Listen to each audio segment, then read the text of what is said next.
The Pied Piper of Hamelin by Robert Browning. Friday the 13th of November 2020. Hamelin town's in Brunswick, by famous Hanover city.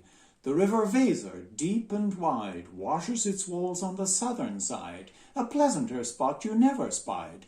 But when begins my ditty?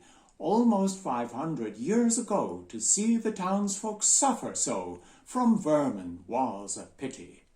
Rats! They fought the dogs and killed the cats and bit the babies in the cradles and ate the cheeses out of the vats and licked the soup from the cook's own ladles, split open the kegs of salted sprats, made nests inside men's Sunday hats, and even spoiled the women's chats by drowning their speaking with shrieking and squeaking in 50 different sharps and flats.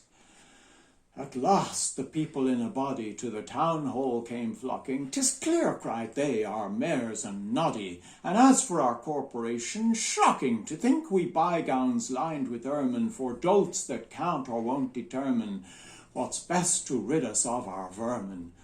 You hope, because you're old and obese, to find in the furry civic robees. Rouse up, sirs, give your brains a racking to find the remedy we're lacking, or sure as fate we'll send you packing." At this the mayor and corporation quaked with a mighty consternation. An hour they sat in council. At length the mayor broke silence. "For a guilder I'd my ermine gown sell. I wish I were a mile hence. 'Tis easy to bid one rack one's brain. I'm sure my poor head aches again. I've scratched it so, and all in vain. Oh, for a trap, a trap, a trap."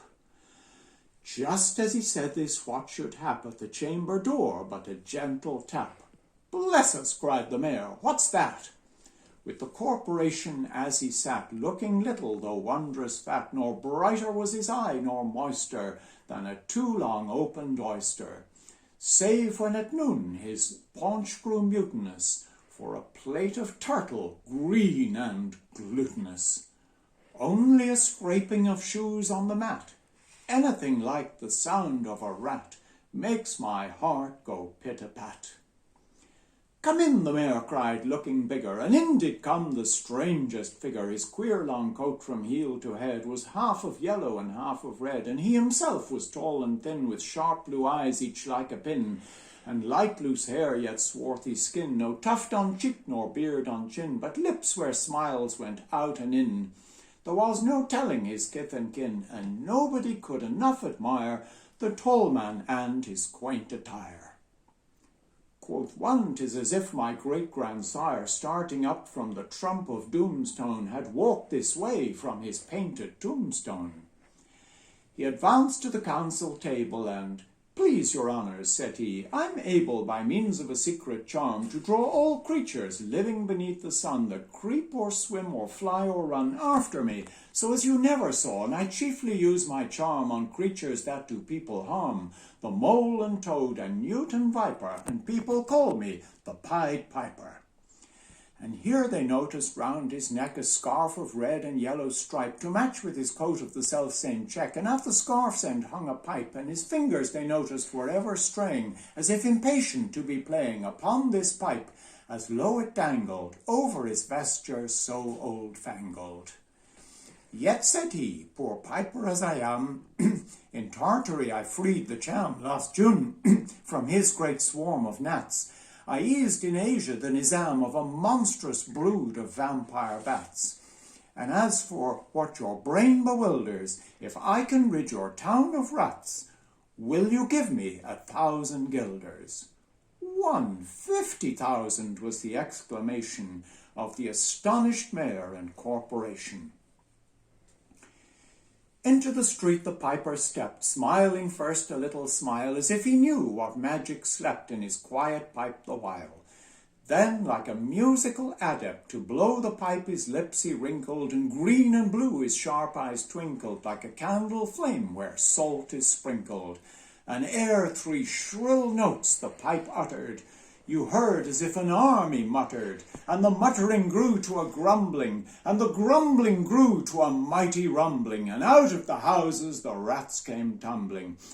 Great rats, small rats, lean rats, brawny rats, brown rats, black rats, grey rats, tawny rats, grave old plodders, gay young friskers, fathers, mothers, uncles, cousins, cocking tails and pricking whiskers, families by tens and dozens, brothers, sisters, husbands, wives, followed the piper for their lives. From street to street he piped advancing, and step by step they followed dancing, until they came to the river Weser, wherein all plunged and perished. Save one, who stout as Julius Caesar swam across and lived to carry as the manuscript he cherished to Ratland home his commentary, which was, at the first shrill notes of the pipe I heard a sound as of scraping tripe and putting apples wondrous ripe into a cider press's gripe, and a moving aside of pickle tubboards, and a leaving a jar of conserve cupboards, and a drawing the corks of train oil flasks, and a breaking the hoops of butter casks. And it seemed as if a voice, sweeter far than by harp or by psaltery is breathed, called out, "O rats, rejoice! The world is grown to one vast dry psaltery. So munch on, crunch on, take your nunch on, breakfast, supper, dinner, lunch on, and just as a bulky sugar punch on, already staved like a great sun shone, glorious scarce an inch before me, just as me thought it said, come bore me, I found the Weser rolling o'er me." You should have heard the Hamelin people ringing the bells till they rocked the steeple. "Go," cried the mayor, "and fetch long poles, poke out the nests and block up the holes, consult with carpenters and builders, and leave in our town not even a trace of the rats," when suddenly up the face of the piper perked in the market-place with a "First, if you please, my 1,000 guilders." 1,000 guilders! The mayor looked blue, so did the corporation too, for council dinners made rare havoc with claret, moselle, vin de grave hock, and half the money would replenish their cellar's biggest butt with Rhenish. To pay this sum to a wandering fellow with a gypsy coat of red and yellow. Besides, quoth the mayor with a knowing wink, our business was done at the river's brink. We saw with our eyes the vermin sink, and what's dead can't come to life, I think. So, friend, we're not the folks to shrink from the duty of giving you something for drink, and a matter of money to put in your poke. But as for the guilders, what we spoke of them, as you very well know, was in joke. Besides, our losses have made us thrifty. 1,000 guilders, come, take 50. The piper's face fell, and he cried, "No trifling, I can't wait besides. I promised to visit by dinner time Baghdad, and accept the prime of the head cook's pottage all he's rich in, for having left in the caliph's kitchen of a nest of scorpions no survivor. With him I proved no bargain driver. With you don't think I'll bait a stiver, and folks who put me in a passion may find me piped to another fashion."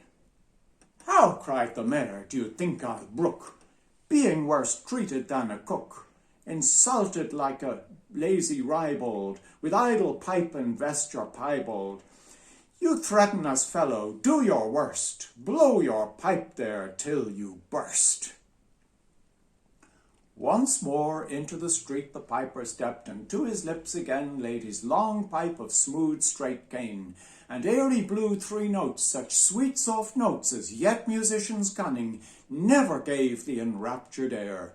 There was a rustling that seemed like a bustling of merry crowds justling at pitching and hustling. Small feet were pattering, wooden shoes clattering, little hands clapping, and little tongues chattering. And like fowls in a farmyard when barley is scattering, out came the children running. All the little boys and girls with rosy cheeks and flaxen curls and sparkling eyes and teeth like pearls, tripping and skipping ran merrily after the wonderful music with shouting and laughter.